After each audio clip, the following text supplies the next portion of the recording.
And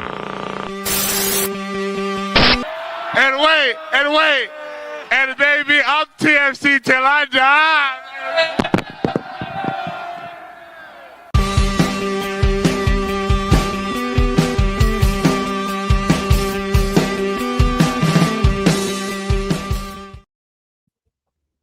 And welcome to Toronto Till I Die, the Toronto FC fan show. I'm Mike Newell, and I'm not sure what's going on with our background here if you're watching live, because it feels like we're at a funeral instead of our normal background, but that's okay. No, what's going on? Yeah, I don't know. But either way, welcome. Exciting times in TFC land. Preseason has officially kicked off with actual games being played. And, you know, we can't talk about results because apparently our opponents don't want to talk about what happened, but it happened, and we'll talk a little bit about it. We'll have some questions around positional matters around the starting 11. We pretty much know for the most part who the starting 11 will be, aside from some incoming signings, but we'll talk a little bit about that. The transfer drama, it's still here, it's still going. We're still chugging along, week 3. And of course, our random red of the day, bringing in Michael Singh and Jeffrey P. Nesker. Guys, how we doing? How's happy first preseason game of the year day? Even though I thought you were going to say Happy New Year. I thought we covered this. What goes back? Hell, I told you should have said 1 week and it's done. No, Mike, I got to give you some love, man. The Rohan Ricketts pull last week. I love that one. I don't know if you guys mentioned this too. The crazy kind of full circle was the way he ended his career. I don't know if you guys realized, but he ended it in League One Ontario. Yeah, we were talking a little bit about that. Yeah. Okay. Yeah. Ended in League One Ontario. Played for Masters and I think a little bit of Unionville as well. Yes. So claim to fame. By the way, Masters. Who's the guy? Yes, I'm forgetting. Rashawn Walks right now. Yeah. Plays for Masters. So shout out Rashawn Walks because like that guy was a demon at TFC too and showed flash at TFC. I'm surprised he had a little stint in the CPL, didn't go that well for him, and went down to League One Ontario. Yeah, absolutely. I was also given a note that he's running like various. He still lives in like southern Ontario, and is running certain camps and doing things with youth. And doing things with youth in the area. So shout out if somebody can get Rohan Ricketts to watch our show, and if he does watch our show at some point or listen to this on podcast, love to have you on. We'd love to talk about your footballing journey because I'm going to ask him what kits he likes. Yeah, it's a unique football journey. But again, I don't know if you tuned in to listen to our seemingly now love affair with Rohan Ricketts, but hey, that's the random red of the day, man. It was the random red of the day last week. We got a new one this week, so Mikey, get ready for that near the end of the show. Jeff, how you doing, man? I'm good now that I don't have to do the random red of the day. I was way too busy, so I appreciate Mikey Singh taking. It only took me 3 minutes. Yeah. Oh, we just lost Mike Newell, but I've had a feeling that was going to happen because he was kind of cutting up there. No, I really appreciate it. I obsess over this. Like when I do mine, I want it to be special. So, but honestly, like just 2 minutes of research on your show later brought up some really interesting nuggets. It's the further back you go with some of these random reds, the more it's like 6 degrees of separation with like the modern reds, right? Like there is just way too much collective history going on with some of these guys. It's crazy. It feels like a year, obviously more than a year, but like feels like a century ago, honestly, with how far back we dig into the TFC. Like Rohan Ricketts, that's an OG pull. It is, and it's super deep. One I have is kind of middle ground. Like first week we went Tony Gallagher and started talking about him. So it's fun, man. It's fun, like spark something. We're like, oh man, I blocked that era of TFC out of my memory completely. But when you dive into it a little bit more and take the time to actually figure out not only like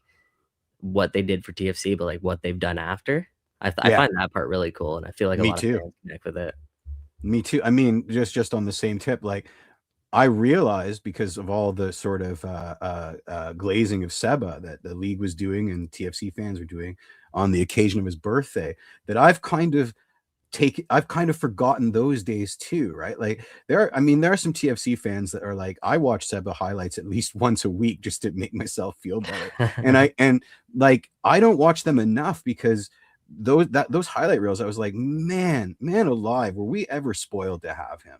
You know what I mean? Like, do you think Sebastian Giovinco would have been able to do what he did in today's version of MLS? Why would you say no? I'm going to sort of flip the question on you. Why would you say he can't? Like, if you had to argue, I'm going to say anything, but okay, the argument, I guess, could be the league's improved. Obviously, the game as a whole worldwide has evolved. Like, we talk about like formations, the way formations evolve. At one time, 4-3-3 is the meta. Then it's 4-2-3-1. Then it's 4-4-2. Then 5 at the back. God, as a United fan, never want to hear 5 at the back ever again. We're not talking about that. We're not talking about Manchester United. But the space and time that you get nowadays in MLS is a lot different. So I don't know, like, if he would have been the same exact player. Like, probably not, but he still would have been elite, I think. I just said we're not talking Man U and Arsenal, and I'm going to talk about Arsenal. But if you watched their Champions League game, right, and you saw Kai Havertz and Gyökeres link up for the first time, I mean, they obviously, the level of opposition was kind of not there, but you saw the same kind of interplay that I remember from Seba and Josie, with having a second striker that's sort of, a leadoff striker like Josie that's really powerful and totally upset. Like, the center backs are completely obsessed with him, and then a guy that sort of finds that pocket of space that Josie creates. Yeah.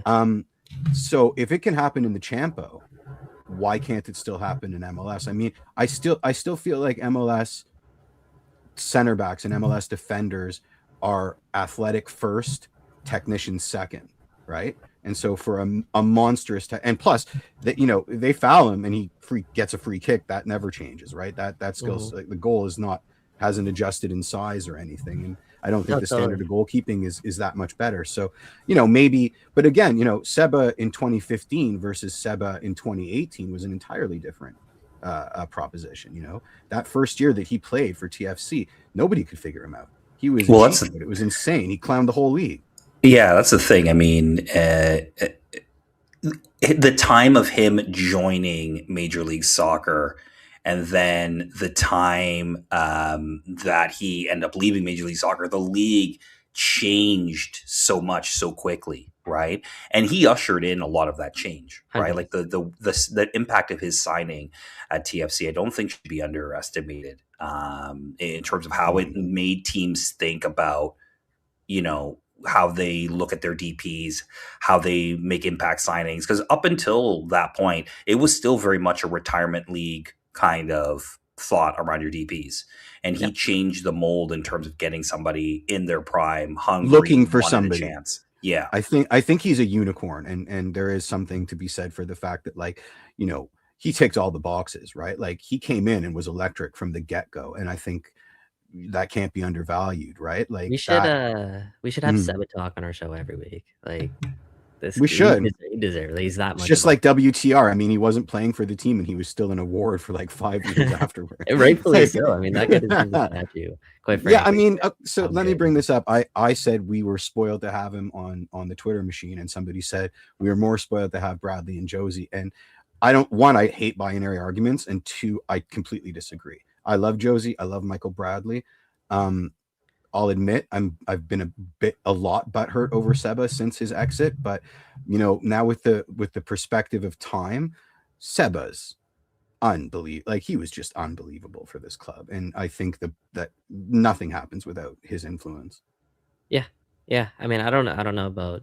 I can't really take a side there. You understand the significance and importance that Josie and obviously Michael Bradley played, not only on the pitch but off the pitch for TFC. Like, it's tough, and obviously Seba had his exit with TFC rather early in comparison to the other two. I don't know which one was more important, but what a beautiful marriage of DPs, and hey, that's what TFC are looking for once again. Yeah, and it's they've had a hard time finding somebody like that, and they've got close. Pozuelo had his moments for sure, but you really haven't been able to strike that chord of that player that really can be transformational for the team. I think this is the issue. You know, we got Seba on a free transfer. He signed a pre-contract, right?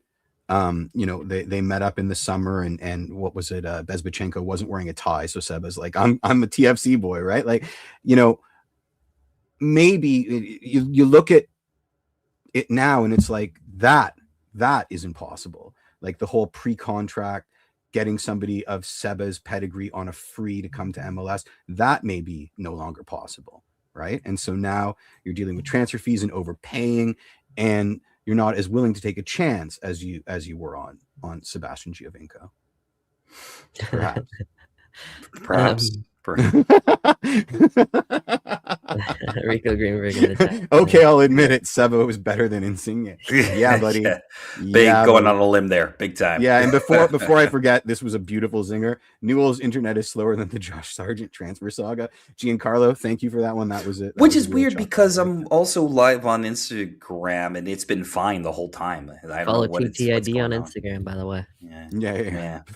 Nice plug, Mike. Nice at TTID show if you're on Insta. But very casual. you know, yeah, just, you know, it's funny because the Seba chat and the anniversary of the signing and things like that is permanent. And when you think about this team now, you know, they're playing, you know, a team that for the most part is, I don't want to say journeyman, very utilitarian in terms of how the current team looks. I mean, they played a preseason game this week against Ichon United, so they're the current K2 league champions who've just been promoted. They got promoted. So yeah. How'd they look, Mike? No idea, because nobody saw it and no one wants to talk about it officially. Touchline TFC has gone out on a huge limb and posted the score. Yeah, but will not be broken down to tell us who the goal scorers were. So clearly there's an agreement apparently with Ichon to not really divulge any details. It was a 90-minute game.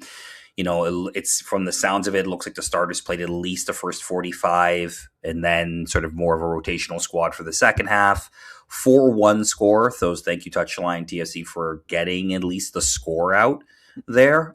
So that I hope you didn't have to go into hiding from let's see. Yeah.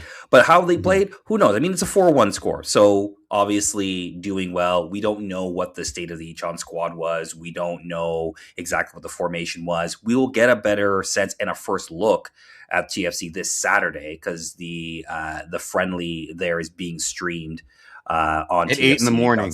That's a very important detail. Get up and more. Yeah. Well, I mean, look, most people are getting up for the Premier League anyway. If you're sick of watching the show, you're probably up for the Premier League anyway. So why not throw that on in the background while you're watching a Prem game or something like that? But it's hard to tell how the team did, other than it's 4-1. I don't know, Mr. Singh, if you've got any insight.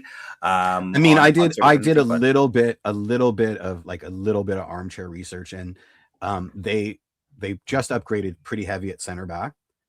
They hired like a veteran. They signed a veteran to a multi-year deal. And more importantly, they finally have their 10, and he's brand new. They're silky Spanish midfielders. So you have to imagine maybe they were giving him a pretty wide berth to sort of set the tempo for the game. And that's why TFC were able to pounce.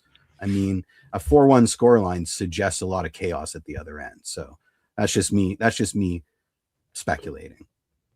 Yeah, I mean, like I don't put too much stock into any of this as much as I want to, dive into, who played, who scored. We'll find out very soon. It's a preseason. I mean, like, God damn it, I remember watching Greg Ranjit sing in preseason and thinking, holy. He's our number one. Oh my God! Was that you? Because I'm pretty sure that was me. I bought all the stock. Yeah, I bought all the stock. One time in Austin against like Columbus in the rain against Columbus Crew 2. We thought for a moment he could be something. He looked like a world beater. It was crazy. Yeah. I just what's the point of announcing it as part of your schedule if like you agree not to share any detail whatsoever, including the scoreline from the final game? I I don't understand. People are saying that it's a unilateral league policy with K-League. I don't think so. I think this was sort of a gentleman's agreement with the K-League teams coming into this preseason right now that they're not going to do that. But yeah, it's so stupid. I mean, I don't really understand why. But happy that they're back. We're that much closer to games, and like Mike said, we'll see something Saturday. I know as the TFC sickos that watch this podcast are definitely gonna be locked in. Background, Mike. Come on, that's going right up on the big screen, buddy. Yeah, I mean, look, Saturday we'll see. You'll get a good look. I mean, look, a 4-1 win, though. I mean, who knows when the goals were scored and things like that. But from what little glimpses, again, Touchline TFC doing a great job on this, saying that like a lot of what we saw at the end of last season, especially in the finale against Orlando, kind of carried over to this game. Again, intensity, pressing, the idea of being able to condense space quicker. And obviously, look, you finish 4 goals. That's a nice thing. Doesn't matter who you're playing or who's on the pitch when you're playing, right? That's going to leave some good feelings for some of the players. But Mr. Singh, I know you wanted to talk a little bit about some positional, maybe not battles in some cases, but more about, just some options that Robin Fraser may have in terms of the lineup. So why don't you take away this segment in terms of what you wanted to sort of discuss? Yeah, absolutely. I mean, like we're at the time, especially approaching the first preseason game where now it's time to talk about competition within the squad. Obviously, we'll get to some of the transfer stuff and some of the needs that TFC still have. We'll talk, of course, about Toronto FC's favorite transfer saga right now, Josh Sargent, a little bit. But like within the squad, I'd love to, I guess, start the debate in terms of people or positions that are still kind of up in the air. So, the first one, just very quickly, like, does Theo Corbeanu start for this Toronto FC team once all of the moves that are made or going to be made this transfer window are in the books for TFC and all the signings are up to speed? Does Theo Corbeanu start for Toronto FC? That's a hard one because one, we don't know if they're going to be able to close in on a starting winger. So I can only take it as I see it at the moment and based on what I think they'll do. Yeah. What you'll think they'll do. Add that. I think he probably starts. I think he probably have him on the right, and then they bring in someone on the left to complement. Yeah, I guess let me rephrase, Mike. Is he a starter for a MLS playoff, MLS Cup contending team? I probably have an unpopular opinion. I think he can be. I still think he's young enough, and I think he has enough dynamism in him to be able to impact a game. So is he starting for LAFC or is he going to be starting for one of the top MLS sides right now? Miami? Probably not. Could he start for a Vancouver? Could he start for a Portland or a Philadelphia? Yes, I think he could. But I mean, again, for TFC, it depends on where they're targeting. I feel like they'll target for somebody to complement more than to replace him, but I could be wrong on that. I don't know, Jeff, if you have thoughts. I mean, we bought out his loan at a pretty significant cost, and you have to look at his development. It's been pretty even, with a few blips since he's come to the club. So you have to have a certain measure of faith that that's going to continue. And I think he's got a long runway for that. I mean, if you look at the stuff that the club's putting out, he's like Mr. Center of the party. So certainly one would imagine that he's pretty secure in that spot, I would say. I think they've got a bigger issue on the left than they do on the right. So they probably want to think about that first. Does he remain a starter? I mean, when did things start to go wrong on his other stops, on his very long CV right now around this time with all the other clubs, right? So we need to see if that's going to hold, or if this is going to be his forever home kind of thing. Yeah, Theo's an interesting one. He definitely grew into his role as the season went on. Like, started off pretty shaky, was lost from the 11, at certain points became our most important player, and then really at one point in the season he was our only attacking option and became the go-to guy. And obviously with that you get a lot of chances to take risks and lose possession, but also have some pretty big plays. He's not going to get that same ample opportunity this time around, so he's got to be a little bit more efficient with the ball. Is he a starter for this team come the summer? I don't know. I think there's gonna be competition. I think there's gonna be competition, especially when you hear about Robin Fraser talking about more attacking options being brought into the mix. It's not that wide open. Like, I think the left wing spot's open, but I don't think anything else is really, assuming they bring in that DP number 9, there's gonna be a lot of internal competition. Agreed. Speaking of, who starts next to Walker Zimmerman, assuming they play in a back 4? Who is your starting center back for TFC? It's got to be Nixon. Isn't he the most healthy right now? Isn't Zane and Henry, where did he go? Training separately? Yeah. Aren't they? All of them are coming back from injury. Yeah, they all are, but I think Monlouis the one training full time, and I think Wingo. Oh, okay. So then I got it wrong. Right, then it will be Zane. It'll be Zane. Whoever's the most fit right now is going to be his partner coming into the start of the season, I think. I think they're bringing in another center back. I think that's where they go. They may look to bring in another slightly more experienced center back than Monlouis and Nixon Gomes. Henry Wingo is, you're kind of hanging on and see what you can maybe get out of him as either a center back or a right back.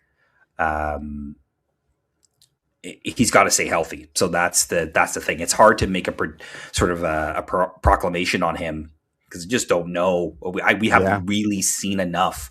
And what we have seen has not been great. Let's be real. What we've seen from Henry Wingo when he is fit is not great. I think that's more a product of him just not being able to fit into the squad because he just has not been healthy enough to really fit into the squad. Yeah. I got Nixon Gomes, when he is I think I agree with John Carlo here. Nixon Gomes when he's healthy. I think I said it last year. Nixon Gomes, in my opinion, was Toronto's most important player before he went down. Absolutely, Toronto's best player before he went down. So let's see if he can pick up where he left off. Competition though, which is always a good thing. You got your Arsenal boys there, Monlouis in that center back position. Henry Wingo, as you mentioned. I think Lazar Stefanovic, also a guy, could take a step forward. Technically, Adam Perlman's still got the answers, or still got the confidence, the call, the spot. Yeah, he's got something. He's on the squad, Adam Perlman. And then also Kosi Thompson, right? Calcio in the chat bringing up Kosi Thompson, so shout out that. Kosi's obviously shown the ability he can drop in there. I think Alonso as well played some center back for 1.5 games. Yeah, last year. It hurt me. It was like seeing Victor Vasquez play center back. You don't put your prize stallion at the back of the race. You let them run free. Yeah. This is an interesting conversation. I'm glad you brought it up, Michael, because the center back right now for Toronto FC, there's options from from the sense of young players who we've seen a little bit of in stretches with TFC and have something in terms of at least Gomes, Monlouis. Let's throw in Kosi Thompson there for giggles and Stevanovic. Though I think he's still maybe a year or so away from really contending to be a starter. I think he can get minutes off the bench. It's an interesting one because for me, I actually kind of like Zane Monlouis.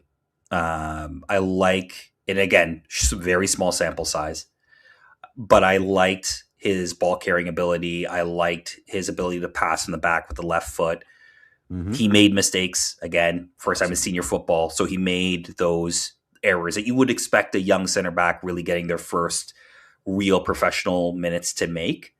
But I kind of like his calm demeanor at the back. Not to saying that Nixon Gomes doesn't have some of this, but that's kind of where I would see a potential partnership with Walker Zimmerman should Nixon not be ready for the start of the season, / a good partner for Walker Zimmerman, who's going to be a little bit more, I think a little bit more physical, aerial, obviously from his ability to be in the air. I think can take really good instruction from Walker Zimmerman. What about Richie sliding in at center back and putting Kosi at right back, or that just feels like a waste to me. Right back? It feels like a waste to me, but Jeff, interested in what you think. I mean, he can capably sub in there, and we've seen it before. And certainly there are some game states that I think that might be an interesting wrinkle to throw at an opponent, but not a lot. I can count them on one hand. Most of the time when we play Richie as a center back is because there's nobody left that can capably slot in there. I think that's going to continue, right? Richie is taking the minutes at center back from Michael Bradley on this team, basically, but he's not his natural position. And I think, all things being equal, he doesn't play there. I would rather Richie play the right wing than play center back.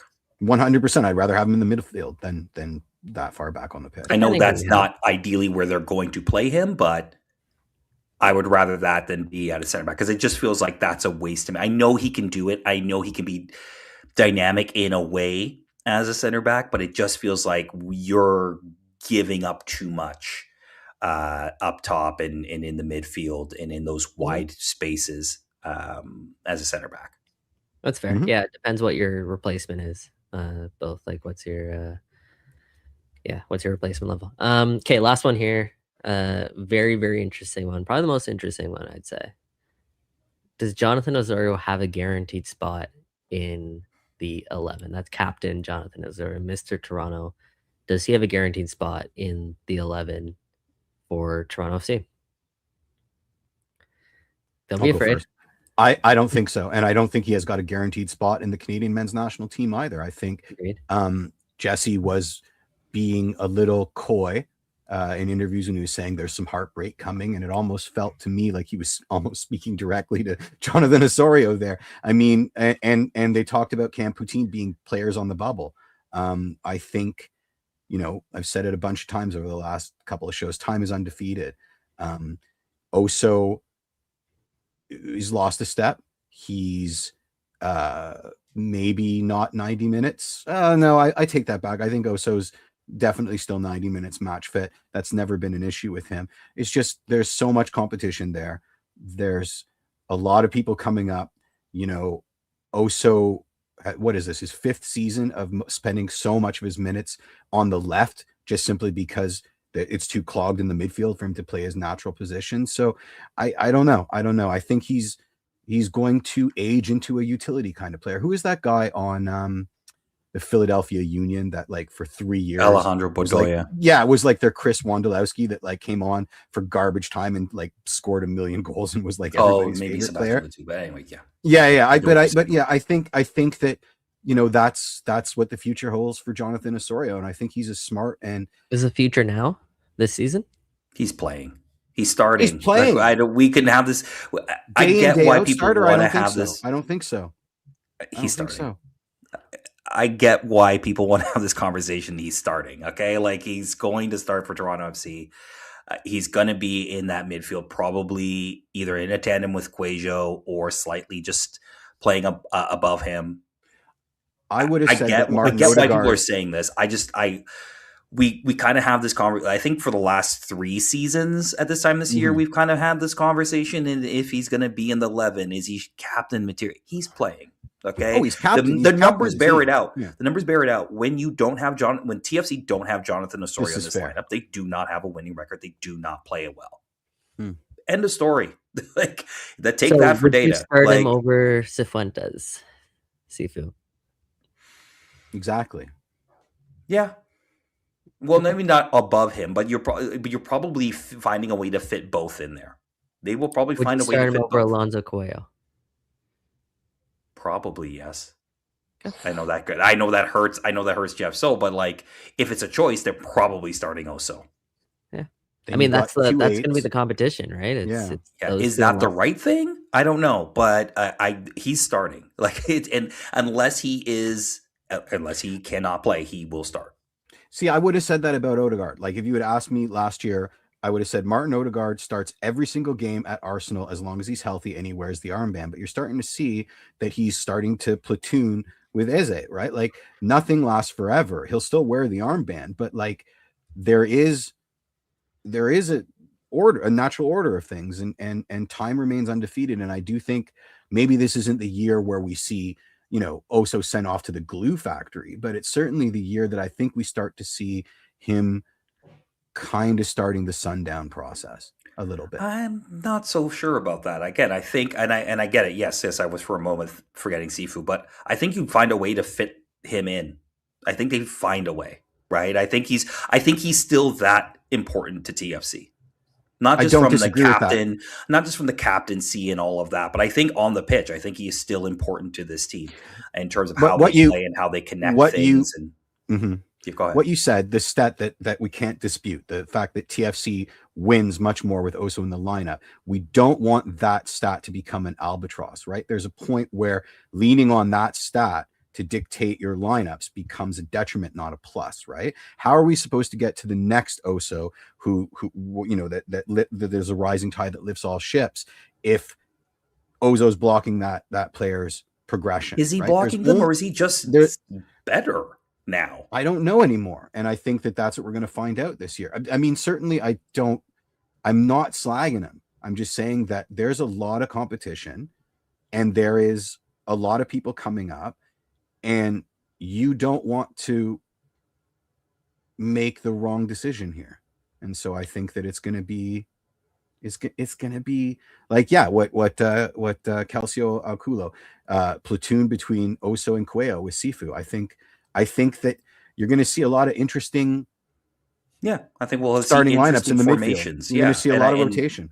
Yeah, and I think you're going to see some rotation. I think you're also going to just see times where they're going to try to fit in the best footballers they can on the pitch. And Jonathan Osorio is still one of the best footballers on TFC. And MLS is still a league where you can win the great balance of your games by just having that as your mitigating factor. So I don't disagree with you there. That was a good one. Yeah, Oso touches for a lot of people. I think Oso touches sort of a touch paper, or like he ignites. Well, we don't want to do wrong by him because we've done wrong by all our other legends, right? And if we F up Oso, then we're like the worst club in the world. Like, Danny Cooperman's come back. You know what I mean? Yeah, there is that, but I also think I think we were trying to put him out the pasture a little too soon, right? Like I know things didn't look great last year at times, and we do that only because we know what like top Oso looks like. We know who that guy looks like. Mikey Newell, like just get up a little bit higher on the mountaintop. We haven't made the playoffs in 5 years. I don't think anybody's position at TFC, especially our captain, is like unless we enjoy this, unless pain is something we enjoy, right? There can be no gospel with this club because right now we are a tire fire and we're just like trying desperately to claw ourselves out of it. And the more options to do that we limit ourselves of, the more we're responsible for our own pain, right? Like there can be no sacred cows at all. It is interesting. It's kind of that same dilemma with Canada right now. Yeah. Right. Mm-hmm. Oso might not even make the Canada squad. That I more agree with than TFC. Let alone TFC. So like I understand like your argument too. Like I see both sides. Oso theoretically is the best midfielder, one of the best. Like definitely like you can make that debate that TFC have, obviously Georgie aside. Impacts winning in so many different ways. But like the thing about Oso is like he doesn't really have a like best position. Yeah, like best position. Like he's an 8. He's a box to box 8. Likes to make late runs into the box. Like isn't a 10. We've seen him tried out as a 10. Isn't a 10. Isn't really a winger. Isn't a wide player. I don't think his is like, I think I prefer Lonzo as a 6 in terms of like ability on the ball and moving the ball.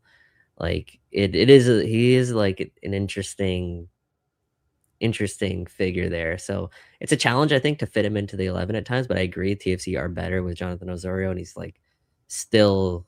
I can guarantee he has that burn and desire in him, and that's the one like intangible about Ozo that I'll bet on any day of the week, any month of the year.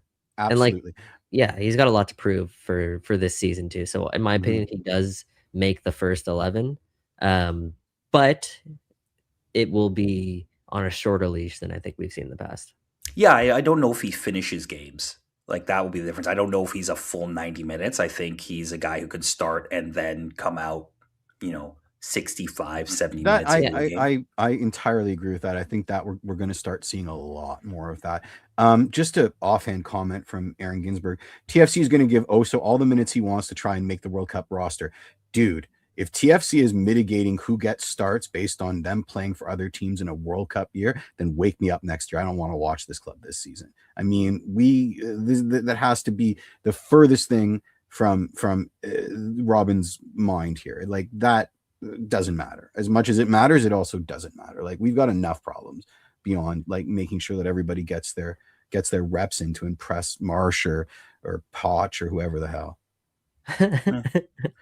Well, yeah, it was seriously like that like, you're not good enough. TFC is not good enough at their job winning in MLS to worry about other stuff, right? Like, it's what you brought up earlier, Jeff. It's like TFC are at a crucial stage. It's that balance between paying respects to someone who dedicated their life to the club, and also understanding your priority is to win, and you got to make sure you do everything you can to win. So it is a balancing act.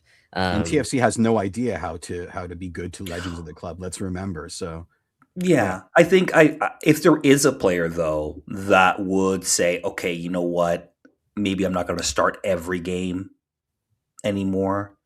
I'll start 60%, 50% of the games in a season and be okay with it to a certain extent.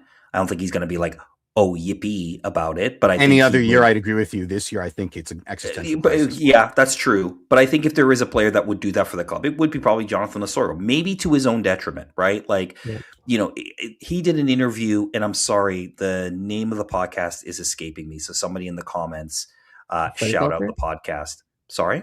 Footy Culture? Is that it? Yes, it was Footy Culture. Thank you. Yeah, I saw that. Where they did a long interview with him over the holidays.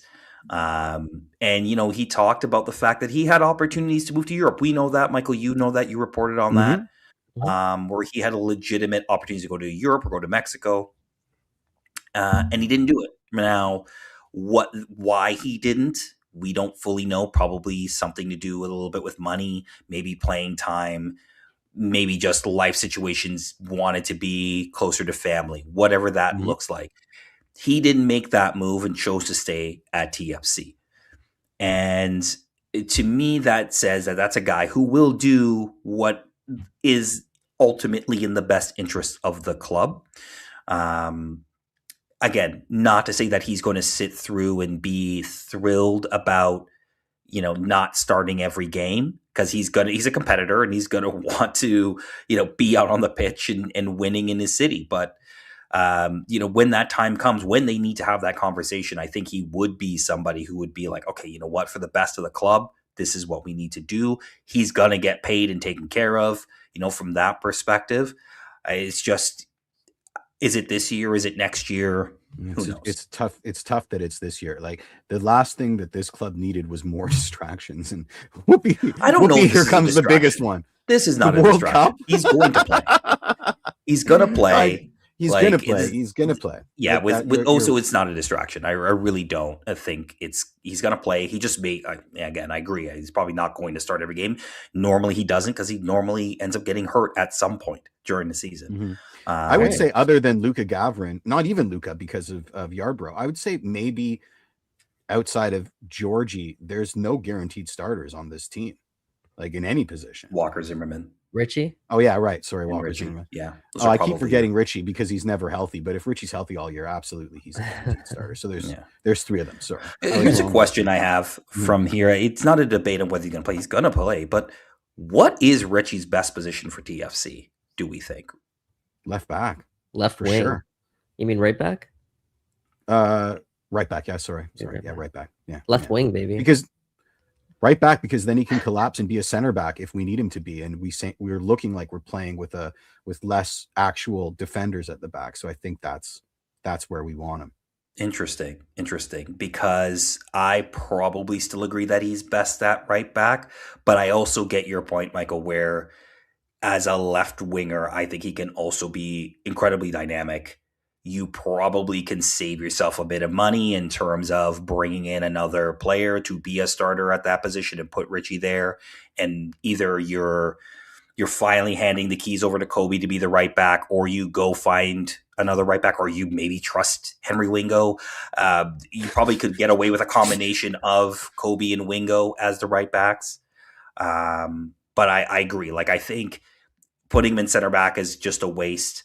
Right back, I can understand that, develop that relationship, if it's going to be Theo, it's going to be Theo, or if it's going to be another winger, it'll be another winger.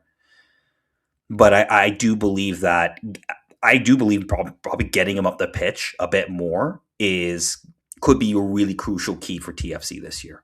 Yeah, that 2020 season he showed a lot of flash there, made a difference every single time he went up left wing. No, I'm being a bit cheeky there. Like, his best position is right back. Also, TFC, by the way, have a ton of money. They're going to bring in impactful attacking players, like starter caliber attacking players, beyond their DP that they're going to bring TikTok, so, we're sort of running out of time here. It sounds like it's coming. So, I mean, as much as we want to, move pieces around and debate, like, I find it very hard to believe that this team is going to go in without signing a very impactful, like, left winger to go along with a potential striker. So, I mean, I think there's going to be a couple pieces that are going to be coming in that are going to be significant additions to this team that bolster their you heard it here first, fam. Yeah. You heard it here first. No, yeah, I think that's pretty. I feel like that's out there. Like, that is out there. I mean, it's not out there. Like Robert Fraser's comments earlier this week kind of allude to the fact that there's probably things that are either very close to being done or are done and just haven't been announced yet. And then obviously, I tuned him out when he started talking about golf. I'll be honest. Like, actually, go back and listen. He actually had some insightful things to say in his presser this week. So it was a good listen. Okay, let's quickly move on. I mean, not much to report in the Josh Sargent drama, other than it sounds like Toronto FC has increased their bid to around £20 million is sort of the reports I've seen out there. I know, gentlemen, if you've seen any other numbers out there, but I've been banned from the entirety of Norwich City fans. Like, my entire timeline is missing all of that. What was the fee that was reported, Mike? I've heard 20 million pounds. Pounds? Whatever that is in Canadian dollars. So 20, I've seen that convert to around 27 million or something like that. Yeah, something like that, because the exchange rate is absolutely. Is it that high? It's right now. Yeah, that is what I have seen out there. Whether that is exactly true, I don't know. But that's what I've seen reported. I'm surprised if they jumped that high. I'm confident TFC are going to get Josh Sargent. I think TFC are also confident they're going to get Josh Sargent over the line. I mean, Norwich already spending his money. They're already spending his transfer fee. Confident that Toronto FC are going to get Josh Sargent. Is Ben Jacobs going to tell us what this is? Ben Jacobs going to break this for us? Possibly. I can, by the way, I will plug one thing that is dropping. Really freaking cool. We got Ben Jacobs to travel to Jesse Marsh's house in Italy to do a nice sit down with Jesse Marsh. So a nice video feature that's going to be dropping. I'll grab some clips from that and we can run something on the show, some teasers. Nice. He goes through some pretty cool, damn cool stories, I think, that are untold about his overall process with Canada and how he got the Canada job and some stuff that happened along the way. So anyways, that's just a shameless plug. That's coming soon. But yeah, I'm sure. It'll be out there soon enough that there's a way that TFC sign Josh Sargent. So Michael, maybe you can help us, because I think we all listen and read reports about transfers and how they go down, but like generally in your experience, just in reporting these things and working with sources and things like that, how generally do they really go down in terms of between sort of report, the club approaching the other club about the fee? Like, how generally does this sort of really break? Because I think there's a lot of rhetoric around, like, who's gone out first, who's trying to turn people's heads, yada, yada, yada. Like, how does this generally work? Well, I mean, everything's a little bit different, right? Yeah, I was going to say the same thing. It's chaos. Every situation's a little bit different. Like, there are certainly times that I've known where reports that do get out early can impact a deal in various ways. Obviously, from an agent standpoint, if you're trying to get more buyers into it, you're going to want to get that stuff out there. Clubs as well could potentially do that if they want more competition to sell their player. But yeah, I mean, this one seems pretty straightforward. It's an approach by TFC. Josh Sargent is more than game for the approach, to the point where it sounds like Toronto FC is the only club that he would be willing to go to, at least at this stage, which makes TFC's obviously leverage a little bit stronger over Norwich's. Norwich is obviously very upset about that because they lose their leverage and they lose the potential to capitalize on an additional, £10 million, which is, a decent sum of change for a club like Norwich. And they obviously want to get as much out of Toronto FC as they possibly can. I think they've internally maybe have accepted the fact that it's going to be Toronto FC that Josh Sargent ends up going to.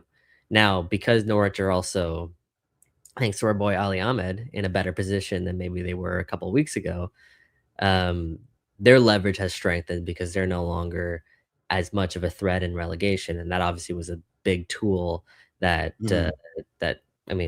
big sticking point for TFC that they had, where they would have been able to get Josh Sargent to the clause in his contract for very cheap if Norwich was relegated.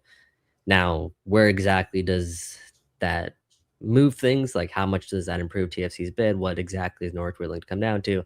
I think this is kind of where the negotiations are. Like, just how small is that gap? It's obviously going to be smaller than where it was before. But usually in cases like this, where it's so predetermined by the player that he wants to go somewhere, usually the clubs find a solution, and there's willingness on both sides to kind of meet in the middle. Yeah. I mean, we got to pour one out for the St. Louis City fans, because they really are the ugly stepsisters in this whole affair. Waiting for their discovery rights, their payout for the discovery rights. We can't.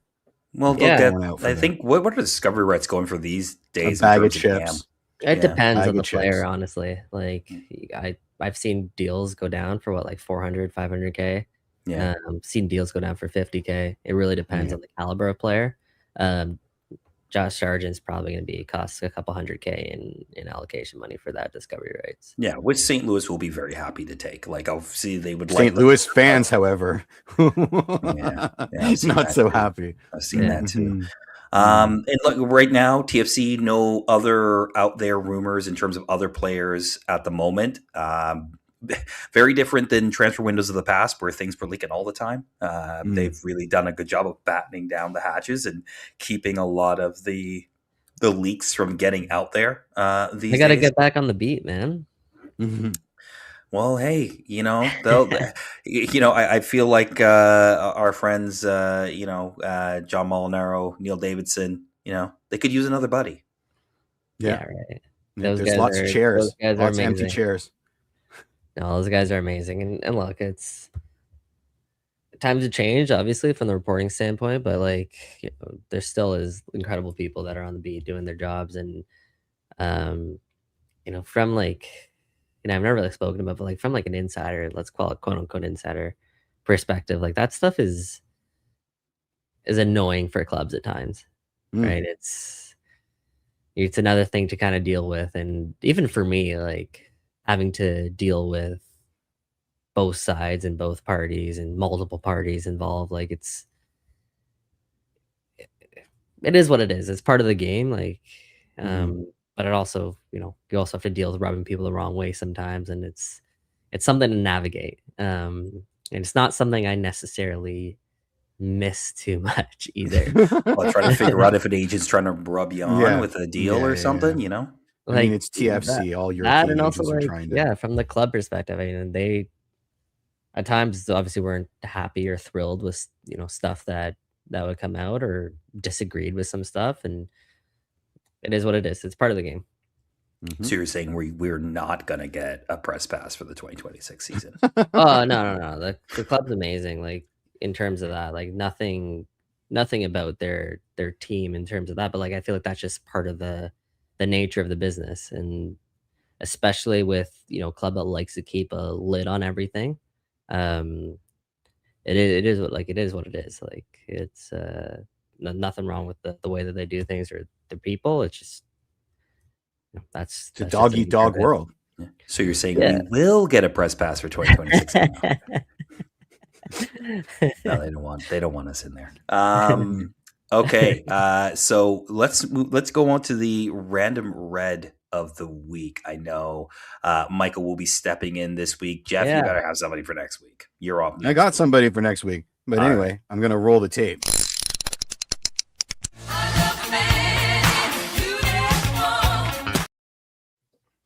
There we go.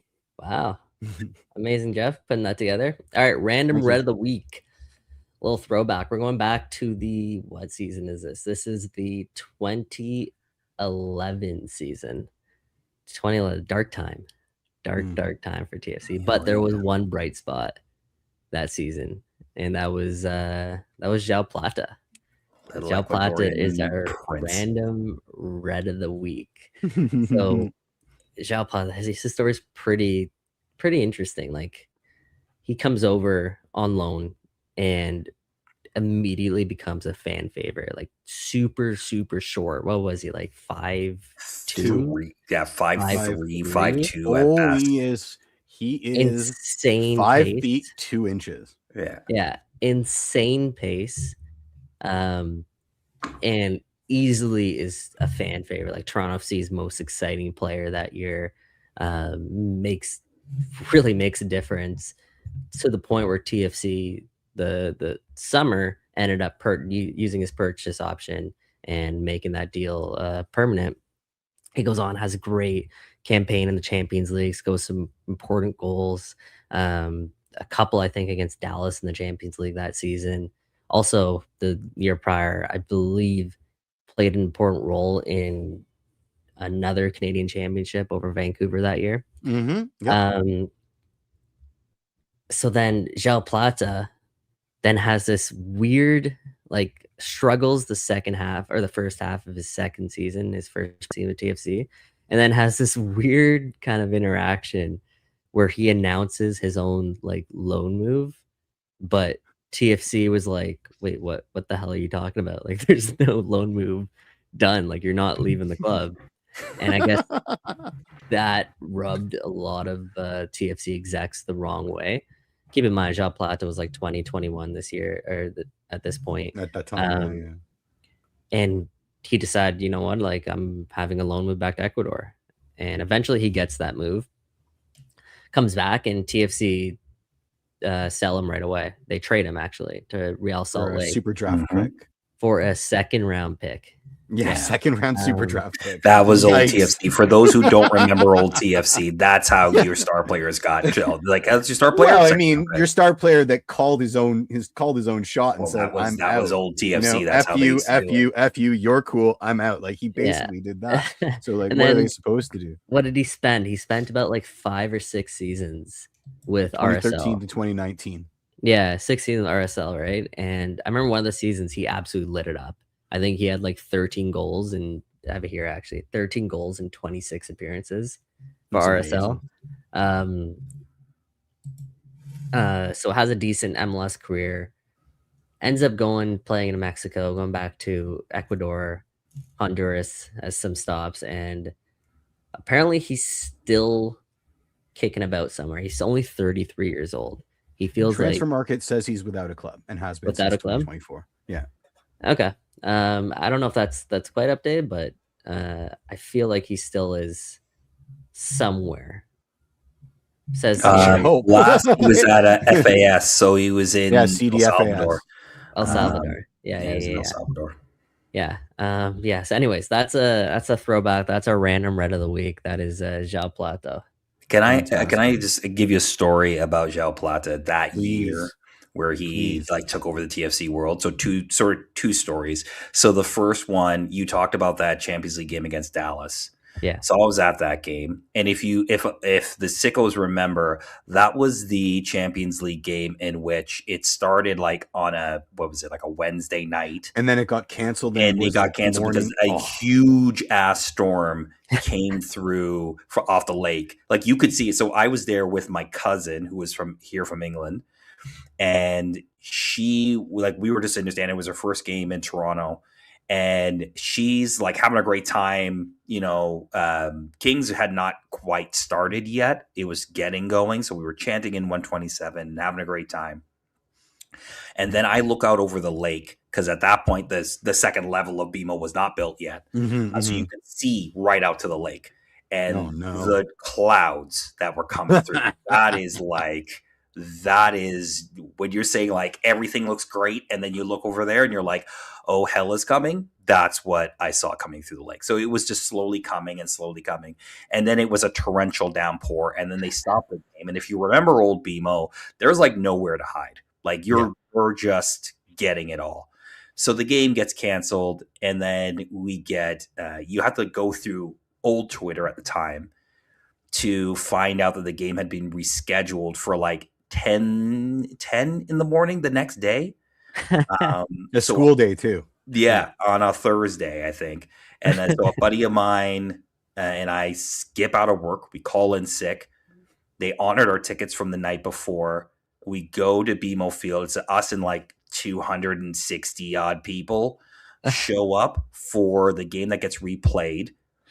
João Plata scores in that game, I believe, and TFC win and move on.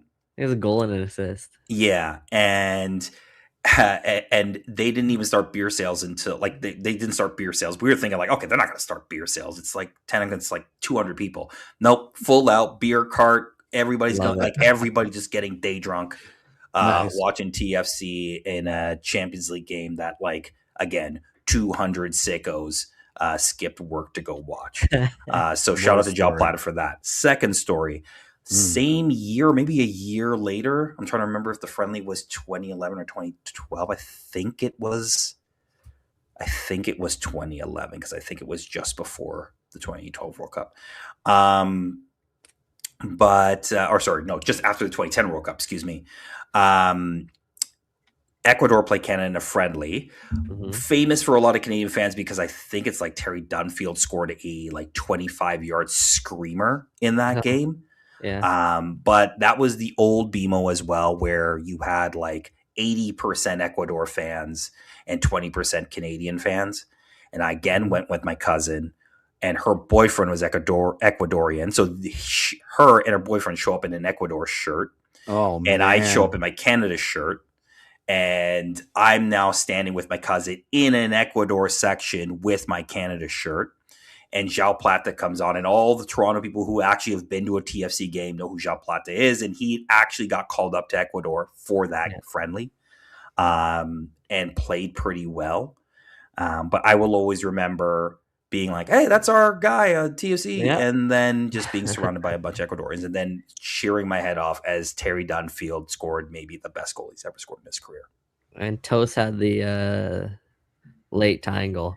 Yes, Toast did have the late tying goal. Did Plata score in that game? I feel like he did. I cannot fully remember. I'll have to pull up the game page. Yeah, I gotta find it. Anyway, two great stories about João Plata. That's fantastic. Little Ecuadorian magician. That's exactly why we do random reds right there. We're gonna come every week and we're gonna listen to Mike's Yeah, Mike's tales from of the OG of watching these obscure teams. We can go through a lot. There's a lot of them that played 6 months. What did you say? 20th TFC season? This is the 20th TFC season. Yeah, this is the 20th. Perfect time to do this. I mean, look, for a lot of TFC fans like yourself, Mike, even like me, like how old am I? 30, gonna be 32. Grew up with this, right? We've watched TFC from like 2007 to where we are today. And so most people who are like diehard TFC fans, I wouldn't say most people, but the diehards have experienced all of this, but like it's so long ago. We've had so many great years since then, so many bad years as well since then. So like to relive some of these memories is super, super cool. And like even for me, like I lived it from afar. Like I wasn't as engraved as you were, Mike. So to hear like these firsthand tales of like this is a proper TFC fan. Like this is someone who was in there, going to games at 10 in the morning on a Thursday. Yeah. How many years did you have? Shout out AGF Trust no longer exists. They gave me the day off for a TFC game, which was awesome. Yeah. Probably why they ended up getting acquired by another bank. Anyway. So fun facts. I got 2 fun facts that nobody mentioned about our man Joao Plata. I'll just read it verbatim. Standing at 1.57 meters, 5'2" Plata is the shortest player in MLS history, alongside Christian Techera and Jefferson Soteldo. Exactly. I read that and I was like, yes. Soteldo. It always comes back to Soteldo. It always, he's the nexus of everything. And the other one is I asked a friend of the show and TFC's resident numbers guy, Martin Bailey, because I can never find the screen cap I took of all the former TFC players and how many goals they've scored on TFC after. And I said, hey, man, how many goals did Joao Plata score for TFC on TFC when he was playing for Real Salt Lake? Let me just give you the numbers. So he had 175 appearances and 46 goals for Real Salt Lake. Not a single goal scored against Toronto FC. Wow. That's which is kind of interesting.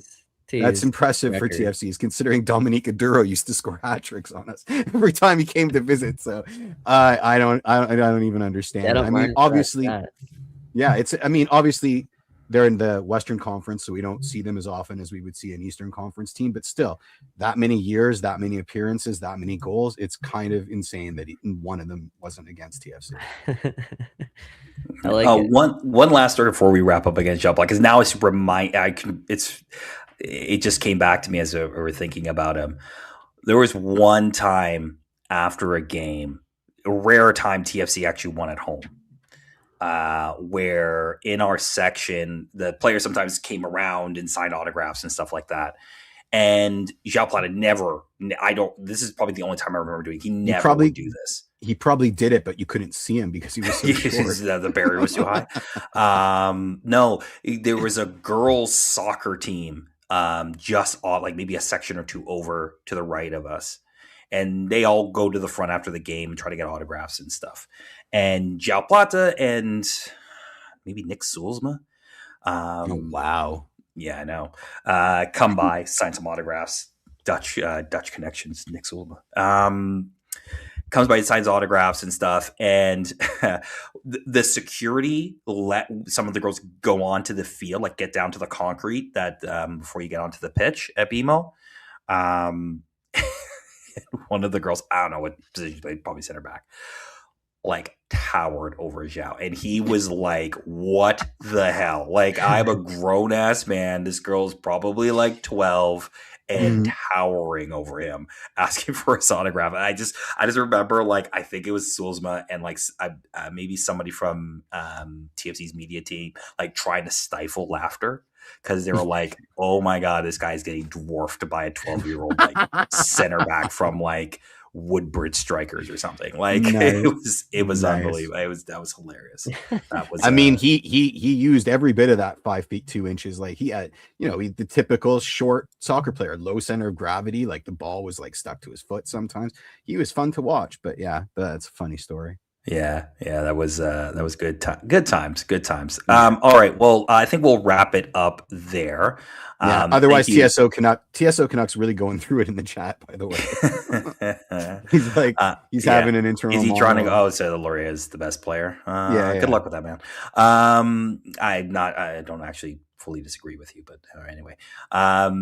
Thank you for listening to another episode of Toronto Till I Die. The community's popping. We love it. Thank you so much. Tell a friend as we're getting close to the start of the 20th TFC season. If they don't know about us already or not listening, bring them in. Let them see what we're doing here. We just love to talk TFC, but what's going on with the club, good, bad, otherwise. And obviously bring you your random red of the day, which is a segment I'm really starting to love, actually. I think that's a really fun one. Wait until I mess it up. Nah, you'll find somebody good, man. You'll find somebody really I got somebody good. Yeah, you got somebody good. If you're not already, follow us on the socials at TTID Show on Instagram, at Toronto Till I Die on Twitter, or X, whatever the hell you want to call it. If you haven't already, like, subscribe if you're watching on YouTube, and like the either live show or video, and find us wherever you get your podcast. Just search Toronto Till I Die and we will come up. Podcasts usually come the day after the live show. So for Michael Singh, for Jeffrey P. Nesker, I'm Mike Newell. We will see you next week. Cheers, everybody. Bye. Peace. And wait, and baby, I'm TFC till I die.